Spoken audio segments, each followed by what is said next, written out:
Well, how wonderful. That's exactly what we'll be talking about tonight. We are entering into the Bodhisattva path. So last Wednesday, we had, I think, a pretty good summary on the path of liberation, going through the ethics, concentration, wisdom, daily practice that we have to gain more realization, some more understanding of that dependently arising self in our experience, the way it interacts with ethics and a stable mind.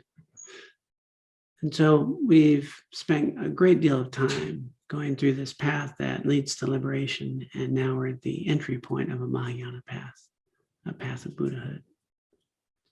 And so the refuge prayer we say right at the start, that is really establishing this entry point. It's this commitment to engage in a path of a bodhisattva. It's actually listing these 6 perfections, not the 7th one that Jetsuma says. 7th one she thinks should be humor.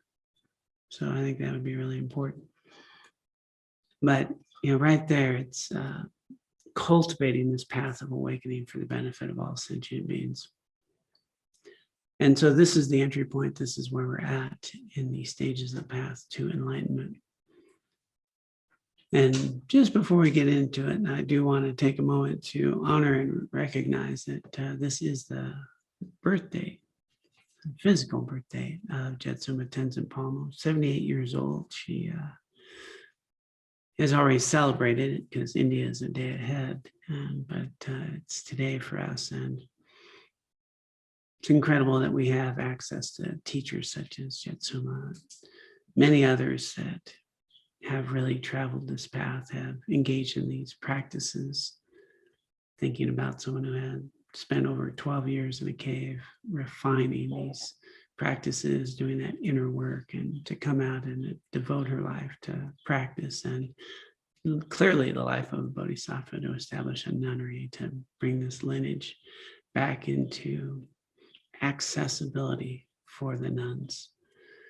So much that she's done for so many. We're very fortunate to have these precious teachings, and during COVID, we've had even more access. If you were to Google any teachings, Jetsuma Tenzin Palmo, you're going to find some really fresh, ripe insights and common sense practices for the modern Western mind. So I encourage you to do so as much as you can. Whenever I have some spare time, that's what I'm usually doing. Such a gift to have her. May she live long, and may the seeds of her teachings just grow within all of us.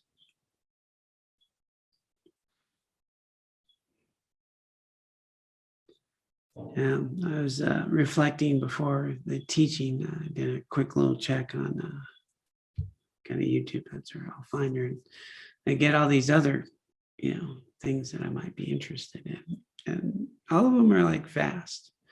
Quickest way to get ripped, muscular, quickest way to, lose weight, the fastest way to, this and that. And, the 6, the best methods for that. And I just realized that the modern samsara world that we live in is the polar opposite of any path of awakening or stability or enlightenment.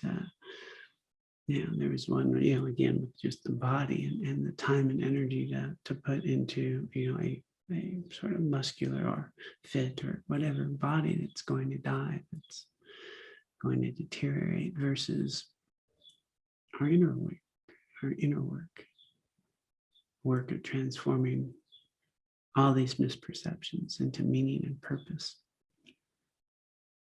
It takes a little more than, 6 minutes a day or whatever they're preaching. And the results take a little while. So we talked last week, I think, about, understanding that process and understanding that when we engage in the path, what we're really working with is the undercurrent of the roots that give rise to these mental afflictions, and that we've been uprooting them as we engage in a very daily methodical practice. And within the 7-point mind training, there's a very specific way to measure the growth that we've had. And how attached are we to ourselves? Right there. Have we lessened that grasping? Has it been alleviated a bit? And are we as worked up about people, places, and things, or is that lessened? One of the measurements I find most important is how happy are we? Is there more well-being in your life? Often our practice can be this thing I have to do versus this thing that provides the real well-being I've been seeking my whole life. And so if we reflect upon our practice and we look at what is the best way to use my life, what's the best way to use my day, what's the health food, the nourishment for my inner growth and well-being, well, then it's not so much a thing to endure, but rather an opportunity to explore, to nurture, to grow some really good health food for our spiritual journey.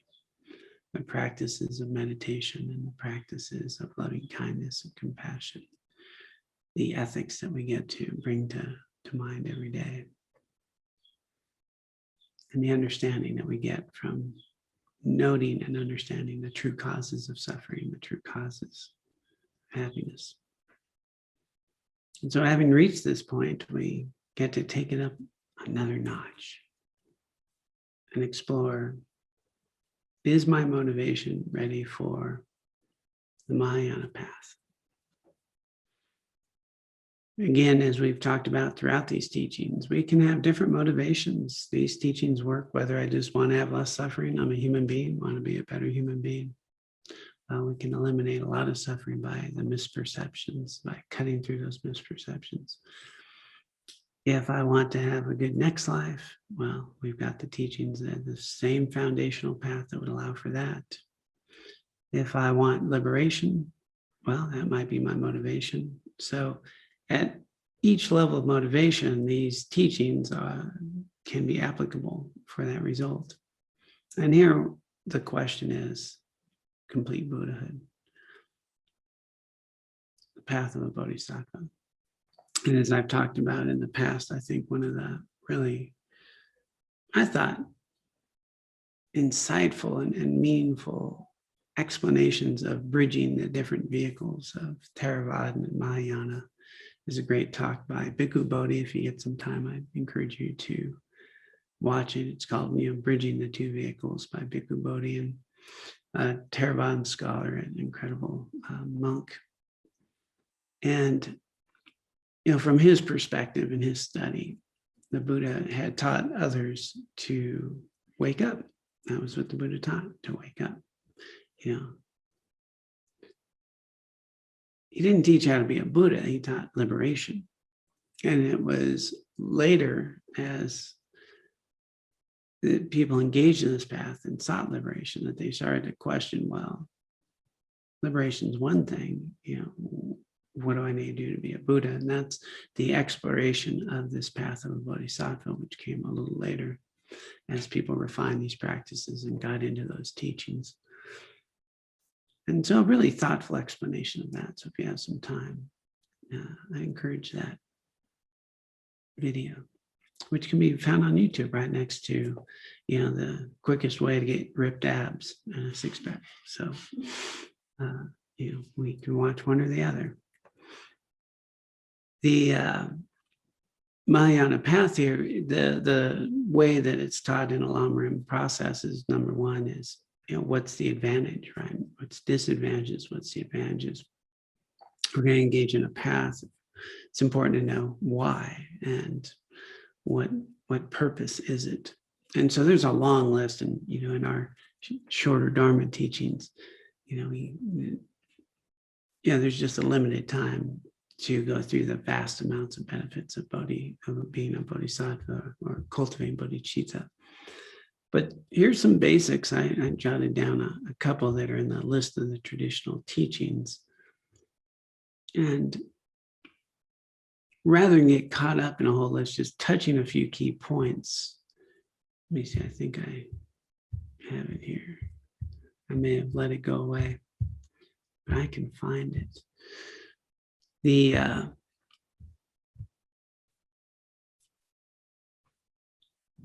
The main gist is that we have the opportunity to use this lifetime for the benefit of all sentient beings, to remove the suffering of all sentient beings. And that's a monumental task, and it can seem overwhelming.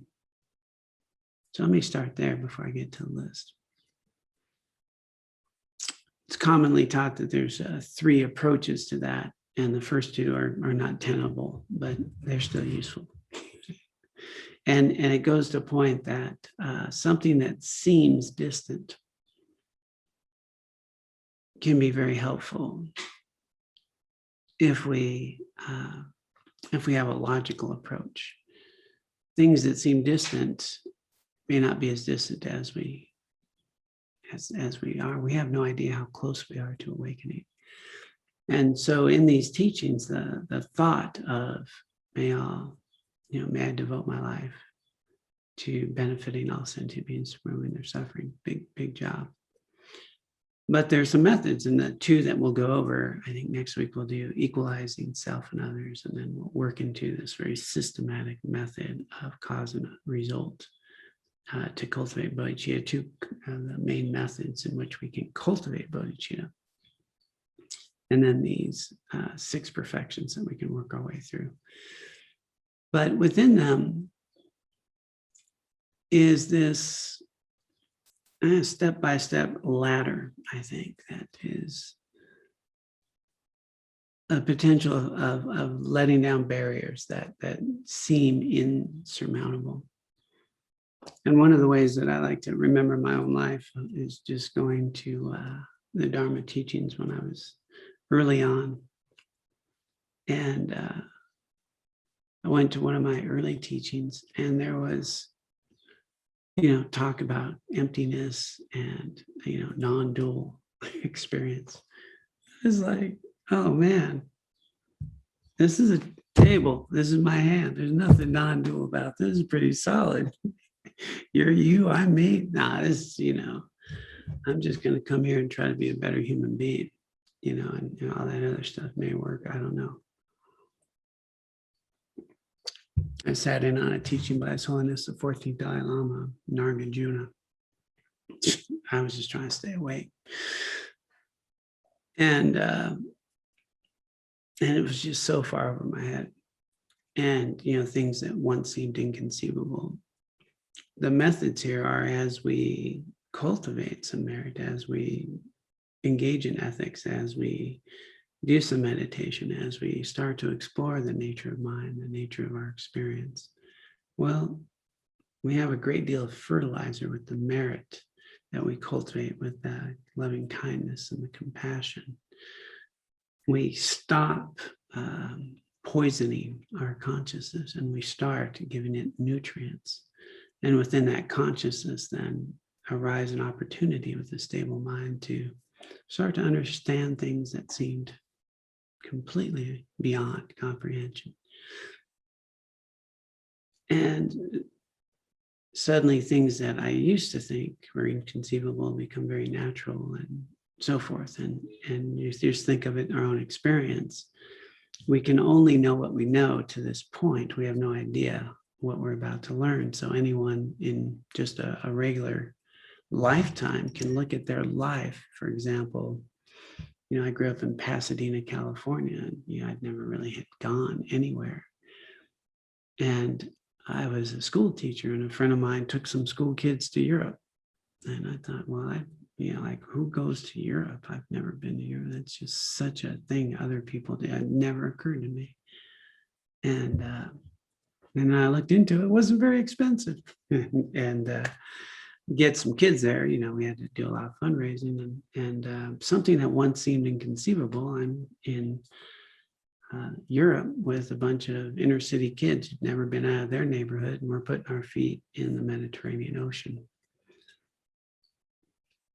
that had never crossed my mind, had never been something I could imagine doing, and we're doing it. So if we think in our own life in just these very tangible ways of being able to do things we once thought we could never even imagine we could do, or weren't even in our consciousness, and then we start to find out that many of them are not so difficult at all. Likewise, as we approach this path of a bodhisattva, which might seem a bit overwhelming, we take it a step at a time.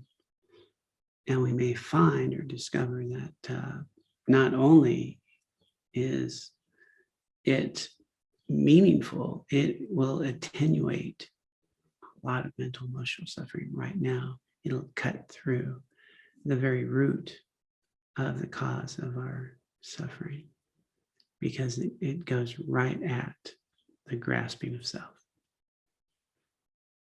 It's like a sledgehammer to it, in which case we're just free, we're liberated from so much struggle. And so let me pop this up, a few notes here. I'm using notes today. I think I am.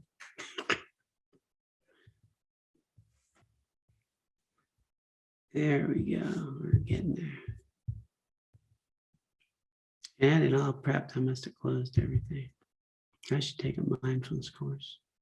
Might help me. There we go. So, yeah, highlighting just some of the traditional things that are just important to understand. It's one of the things that Bodhicitta does is it makes our life extremely purposeful. What if we were to wake up every day and knew that you had an opportunity to alleviate the sufferings of all sentient beings? That's a fairly purposeful life. And compare that to, what do I need to do to feel okay? What do I need to do to get my needs met? What do I need to do to make me happy? Well, those are two very polar opposite approaches. The more I focus on me, proportionally, directly, the more mental, emotional suffering I'll have. Me and mine, you and yours. You're in my way, you're an obstacle. I need to protect what I have. I need to make sure things happen that make me feel happy. There's going to be a lot to work with there. And that's going to just cultivate that grasping of self and trying to get others to do the things you want and see them as enemies to the path that we want to engage in, as opposed to, how can I help you? How can I live a life that's meaningful in a way that alleviates suffering? And in order to alleviate your suffering, I'll need to alleviate mine. And what's the core root of my suffering? A self-cherishing attitude. That's self-centered, self-focused. I think it was, I'm pretty sure it was Tenzin Predarshi's, he made this point. If you start focusing on yourself, just sitting in a chair, I'm going to focus on me sitting in a chair. And you can see that pretty quickly it can get pretty uncomfortable in this chair, and we stretch and we wiggle and we move. But if I'm attending to something else, something I find interesting, could be a movie, YouTube video, book, something, I could be seated in the same chair. I'm not suffering at all. I'm not even aware of the chair generally. And, I just thought that to be a very practical way of understanding this self-centeredness that in my case is just this radical little freaking teenager. It's like, man, what's going to make me happy, man? What are we doing now? Where's the licorice? Let's go. And always seeking entertainment. Certainly not my friend, but certainly an aspect of my experience in my mind. So if I am engaged in a path where every day I have an opportunity to alleviate suffering, well, that means mine and yours. Suddenly my life becomes very purposeful, and immediately I'm not asking, why they did this that made me unhappy. I ask, how can I reduce suffering? That's a very different way of living. When an event happens, it's not, if only they did this or did that, now I'm suffering. Instead of pointing blame, I'm pointing to solution. It's not they did this, so this happened. It's, well, how did the suffering arise? What can we do to fix it? So there's an immediate just cutting through of a lot of if onlys and blame and self-centeredness that is just crushing in terms of suffering. In terms of happiness, crushes our happiness. The other one here that's really common is that we're going to be balanced and we'll be able to relate people in a very direct and straightforward way. And another way of looking at it is you don't take anything personal. There's nothing personal here. We're humans. We all have these afflictions. And how can we work with what is rather than what we think should have been? So straightforward, there's not a lot of people pleasing. There's not seeking approval. My ego's not worried. It's much more straightforward. So, okay, this is the deal. What can we do? What can be helpful? Which so often a lot of people misunderstand bodhicitta with people pleasing, with, bending over backwards in ways that are unhealthy to them and yourself. Instead of understanding that this is about removing suffering, not cultivating more suffering. I loved interviewing Yoshi Punsok, and we're talking about compassion and how we can have boundaries, be straightforward, be problem solving, and having boundaries, and the misperceptions of being a doormat and letting people walk all over, and all these things that where you just allow people to have unhealthy behavior. He said, no, it's stupid compassion. There's a stupid compassion. Yeah, we don't want that. We want wise compassion, living in acceptance of the moment that is arising, understanding it has multiple causes and conditions, just being straightforward. So there's a lot more balance, a lot more equanimity with that. And the other one is it eliminates fear. That's a big one. What's there to fear if your life is about eliminating the suffering? Well, what's there to fear if I understand that everything that I'm experiencing is an opportunity to cultivate bodhicitta and a path of awakening? What's there to fear?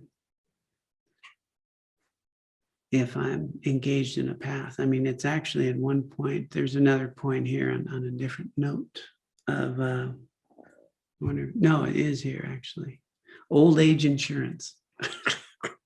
If you're on a bodhisattva path, doesn't matter if you die today, you're going to continue on a path. It's great. It's like old age insurance. Like, yeah, we don't have to worry about anything. And the other aspect of that is, you tend to live long. We don't know if we'll die tomorrow or not, but the general well-being, the inner health that comes into your body of laughter and joy and non-attachment, just relieves all this stress within the physical body. But back to eliminating fear is, what's there to be afraid of? False evidence appearing real. That's an acronym for fear, false evidence appearing real. And that if we understand the way that we misperceive the world, attach qualities and attributes to people, places, experiences, you can really start to unpack fear as false evidence appearing real. Caught up in the three misperceptions instead of the three marks of existence. So, Bodhisattva, we understand that everything that's happening is an opportunity to make this life meaningful, even if it's some pain or some struggle. Obstacles are not in the way, they are the way, and there's nothing to fear. So, pretty good help there. An obvious one here is it cuts through our pride.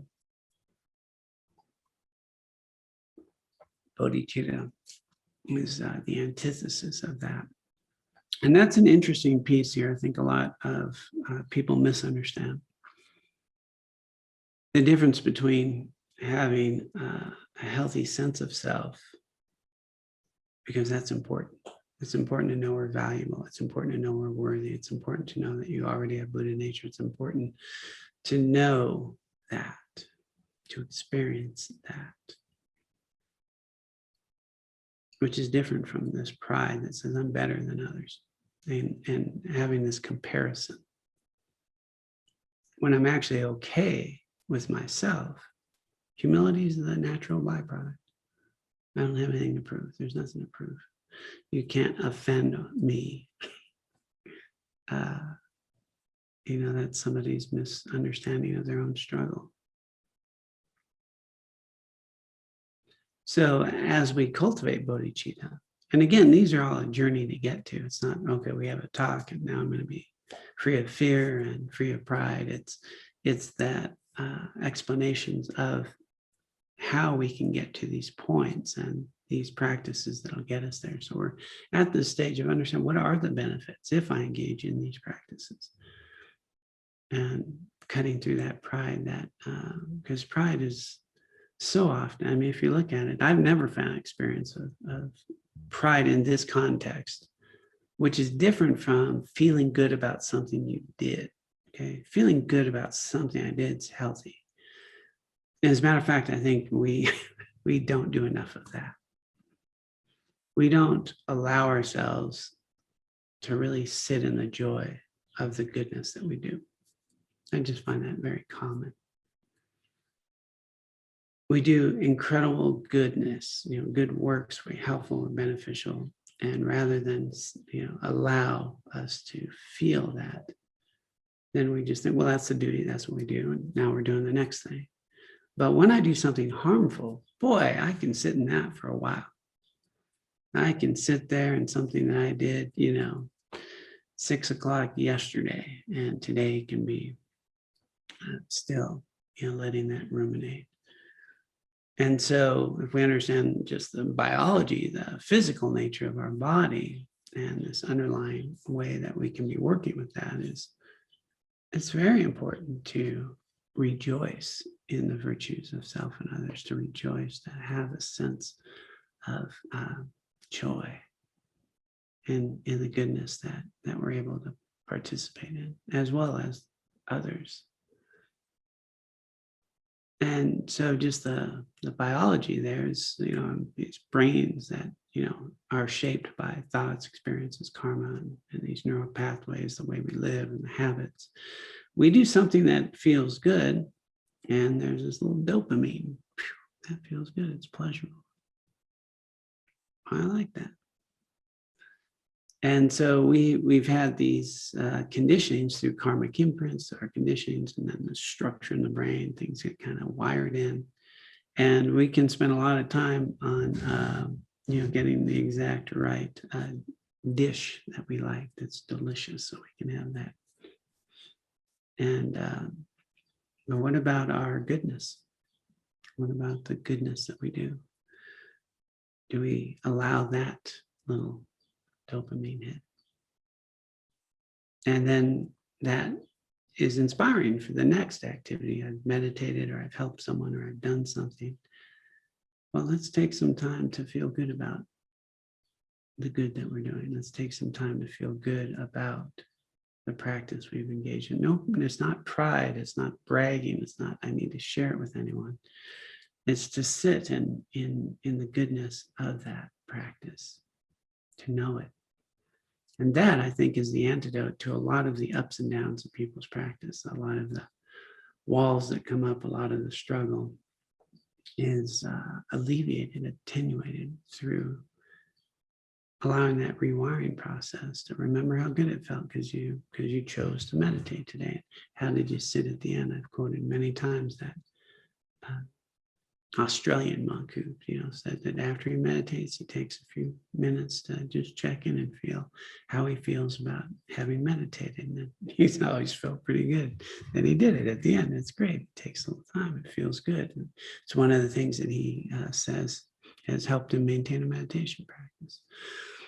And if we don't do that, then it can become work. It can be a thing I have to do, and so we're not getting the reward. So just again with neuroscience and everything today, we can really look at the science of how the physical is connected to our spiritual and mental, emotional way of being, and we can have a reward circuitry,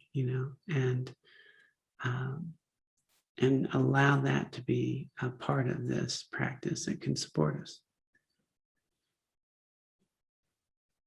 How do I get there from pride? Oh, self-worth, value, the goodness of being good, which is different from pride. Pride, is this constant evaluation. They're like that, I'm like this. And pride will often arise from insecurity, whereas a real confidence, a real wellness, a wholeness. I don't need to compete with anybody. I don't need to impress anybody. I can admit when I've made a mistake. There's nothing to defend. There's nothing to be offended, because we're okay. We already know we're okay. We have Buddha nature. This is all mentally afflicted misperception, and people are struggling, and we're confident in that. So there's a real opportunity to be free of pride, have humility, just be a way of being. And you can see within all that, we're also just rooting out a lot of mental and emotional suffering. And so the other piece on it, and again, I'll quote Jetsuma Tenzin Palmo, as I've many times before, it's her 70th birthday, so let's do it again, is that she's always talking about start where you are. So cultivating this healthy sense of self is important before we try to eliminate it. Otherwise, we're on very thin ice, and there's, but when we have that confidence, then it's much easier to let go of the grasping. So bodhicitta is that path to really stabilize that sense of well-being and stability, self-worth, Buddha nature. And then I can let go of that which I've been clinging to, because I haven't had a good sense of self. And most of us as humans here in the West, we've been working on that. So, that's why very important to make sure that we do that good work along with this. We don't go too far too quick. We don't try to do too much too fast. But we take our time. We know where we're at. We begin where we are, and we take the next step. The old age insurance. Yeah, I mentioned that already. Not only physically healthy, again, we may die, but also, if we do die, there's no problem. We're on a path. The thing about a bodhisattva path, the thing about dedication, the thing about imbuing our mind stream with that path of a bodhisattva is once you get connected to that path, once you engage in that path, there's a momentum that will carry through into the next transition. So that's huge. And I think those are some of the good key points. I'm looking at time here. Yeah, I'll leave it at that. And so if we start thinking, well, that sounds pretty good. Maybe not as good as you can have ripped abs in, 10 or 12 days or whatever the latest thing is. But that if I start using my days wisely, I can begin where I'm at. And I can start, thinking about how I can benefit others, thinking about and recognizing the suffering within myself and others, and start to recognize that maybe I can, instead of, worrying about the next little item on my shopping list of decorating samsara, I can think about this bigger journey in life of cultivating how much help I can be to others if I was a Buddha, if I could have a little more realization. How much less suffering can there be in the world? It's pretty meaningful. And in the process, as a byproduct, these other things will happen. And the thing that I personally find meaningful, and this really got me, I mean, I'm pretty sure there's all these conditions that have given rise to all of our spiritual journeys, but one of the early talks I ever received on Bodhicitta was from a young monk from Ganden Chartse, and I was in Long Beach, and then the way he talked, he just explained that everything in your life, you can have the thought, may this alleviate suffering of others, may this be, and the food that you eat, he even used the analogy of going to the bathroom and may, help feed the little, critters that need that kind of stuff, and the bacteria, and and all that, to may that be.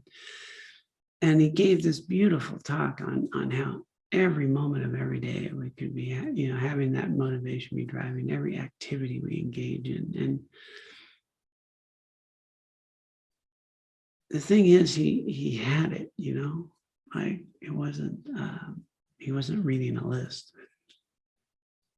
He meant it. And I remember he held my hand, and and I wasn't a guy that people hold my hands either back then. And but man, it was so much love in that hand. I was like, ooh, okay, this is all right. A little awkward, but I'm going with it. And he just hold your hand and walk with you. I was like, okay, I'm doing it. And he's the current abbot of Ganden Chartse now, and he wound up becoming, my teacher at the monastery. Years, it was all before I ever knew him. But it moved me. It moved me enough to go get inspired to look more deeply into bodhicitta. And again, just as I mentioned at the start, something that seemed far away. At that point in my life, I wasn't thinking about being a monk, and I was early in exploring Buddhism, and I went to see these monks give teaching. They were on tour, just like the tour that we'll have here. It was actually a tour from Ganden Chartse Monastery, and they were touring, and they were in Long Beach, and I went to the teaching, and they did something to me, and I drank the Kool-Aid. And again, no thing, just that made me explore further and want more. But I was touched by someone who had that experience. And, then, one thing led to another. And then eventually, some years later, I wound up being a monk, and then wound up being in India. And they assigned me a teacher, and it was him. I was set up. So the journey in our life, that's the thing, we think things are a certain way until they're not. And so the journey unfolds. And so this path of awakening, the path unfolds, but it's a path. So it's someplace that we need to keep taking the steps. And the thing that I also like about the Mahayana path is there's no downside. There's, whether I become a bodhisattva, whether I can alleviate the suffering of others, whether all that, the bright side is I get to alleviate mine. And there's no downside to all the other practices. There's no downside to the selfless way I get to engage in life. There's no downside there. So that's a pretty good advantage. That's not on here. Maybe it is, but I didn't, I haven't found a downside. Okay, so we are at the